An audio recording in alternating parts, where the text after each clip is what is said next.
Apa kata yang paling mewakili 2024? Jawabannya beragam, tentu aja.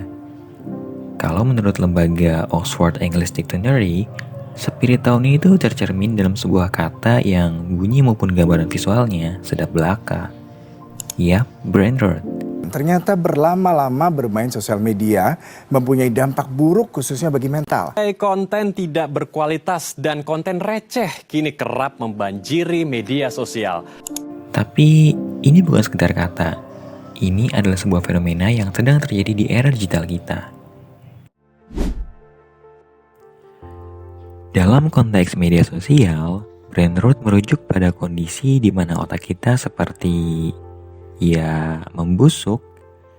Kata ini sering digunakan untuk menggambarkan konten yang berfaedah, alias gak merangsang kinerja otak. Kayak video skip di toilet, atau trend only in Ohio. Menurut sumber yang gue temuin, istilah ini sebenarnya gak berasal dari dunia medis ataupun psikologi. Dalam ilmu psikologi, gak ada istilah resmi brain rot. Tapi, fenomena ini bisa dijelaskan melalui reinforcement theory, di mana kita terus-menerus mencari kepuasan instan karena seringnya mendapatkan pelepasan dopamin yang cepat setiap kita mendapatkan hiburan dari media sosial. Dopamin sendiri adalah zat kimia di otak yang membuat kita merasa senang, termotivasi, dan membantu mengatur gerakan tubuh. Ketidakseimbangannya dapat mengaruhi suasana hati, perilaku, bahkan kesehatan.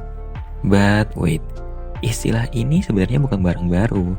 Kata brain rot pertama kali muncul pada tahun 1854 di dalam buku karya Henry David Thoreau yang berjudul Walden.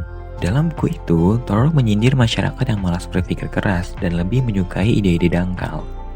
Bahkan ia menulis, selagi Inggris sibuk menyembuhkan pembusukan kentang, kenapa gak ada upaya untuk menyembuhkan kebusukan otak yang jauh lebih fatal? Menariknya, popularitas istilah ini justru meledak di era Gen Z dan Gen Alpha karena generasi ini tumbuh bersama teknologi yang menawarkan hiburan dengan cepat dan juga otomatis akan mendapatkan dopamin secara instan.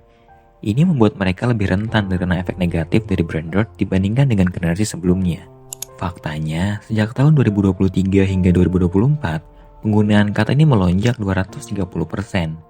Dan ini nggak cuma soal tren, tapi juga cerminan meningkatnya kesadaran akan dampak buruk konsumsi konten yang gak bermutu secara berlebihan. Oke, kita udah tahu apa itu brain rot. Terus, dampaknya apa sih?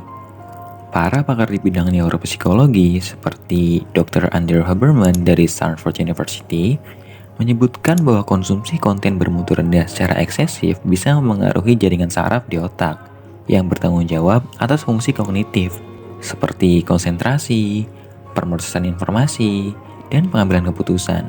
Dampaknya, konsentrasi kita menurun, rasa cemas meningkat, bahkan bisa memengaruhi kesehatan mental secara keseluruhan. Emangnya kemampuan kognitif itu apa sih? Secara sederhana, ini adalah kemampuan otak kita untuk berpikir, belajar, mengingat, dan membuat keputusan. Misalnya, saat anak kecil belajar mengenali huruf atau angka, itu adalah proses kognitif. Tapi gini, kalau anak-anak terus-menerus menonton konten yang gak merangsang otak, kemampuan ini bisa terganggu. Mereka jadi kesulitan untuk membedakan mana konten yang baik dan mana yang gak baik. Nah, kita udah tahu bahwa brain rot ini bakal memberikan dampak yang negatif pada otak kita. Jadi, gimana sih cara menghindari dampak itu? Pertama, kamu bisa batasi screen time kamu. Tentuin mau berapa lama habisin waktu di media sosial setiap harinya. Gak perlu yang ekstrim, yang penting kamu bisa konsisten. Kedua, kita juga bisa mulai buat kurasi isi media sosial. Coba buat follow akun-akun yang memberi nilai tambah, kayak konten edukasi atau inspiratif. Kemudian, kamu juga bisa buat cobain hobi non-digital. Mungkin emang sekarang waktunya buat coba sesuatu yang gak butuh layar, kayak olahraga, baca buku, atau memasak. Kemudian, ketemu teman di dunia nyata juga bisa jadi detox yang efektif buat otak. Tapi, kalau kamu merasa udah di tahap kecanduan media sosial, jangan ragu buat minta bantuan. Gua ngerti kok, kita pasti butuh konten yang menghibur diri setelah kita menghadapi kesibukan seharian. Dan gak ada salahnya juga sih buat cari konten hiburan. Yang penting di sini kita tetap sadar akan dampaknya, terutama untuk anak-anak dan remaja. Komen juga kalau lu punya pengalaman seputar konten kali ini, gue pengen tahu.